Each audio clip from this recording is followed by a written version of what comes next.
చెప్పమ్మా, అంటే ఇప్పుడు పరిస్థితి ఎలాగుంది, నిన్న ఎలాగుంది, ఇప్పుడు ఎలాగుంది, ఇప్పుడు మీ పరిస్థితి ఏంటి? ఒక అంగళం తగ్గినాయి నిన్నటి నుంచి వరకు. ఇంకా నిన్న ఈ మోపు వచ్చినాయి నీళ్ళు, ఈ లోపు నా మోకాళ్ళకు పైన వచ్చినాయి. నిన్న ఇళ్ళల్లోకి అందరికి, నిన్న 9 కాడ నుంచి అందరికి ఇళ్ళల్లోకి వచ్చినాయి. ఈ పోయే మార్గం లేదు, ప్లాట్ల మీద పడి పోవటమే. ఈ నీళ్ళు ఎటు పోవట్ల. ఈ ప్లాట్ల మీద ఎన్ని పోతాయి? కాలువలు చూస్తే చిన్న కాలువలు.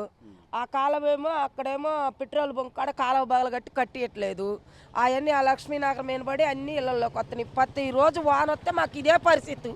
ఎగబెట్టుకోవటం, దిగబెట్టుకోవటం, వాళ్ళ తడవటం, ఎత్తుకోవటము. ప్రతి ఈ రోజు వాన వచ్చినప్పుడల్లా ఇదే పరిస్థితి. రోడ్డు పోసారు, ఈ రోడ్డు ఏమో హైట్ లేదు, ఏం లేదు. ఈ కాలువలో ఒక జాన కాలువలో కట్టామని కట్టారు, ఈ నీళ్ళు పోవు. ఈ ప్లాట్లో చెబితేనే మట్లు తోలీరు.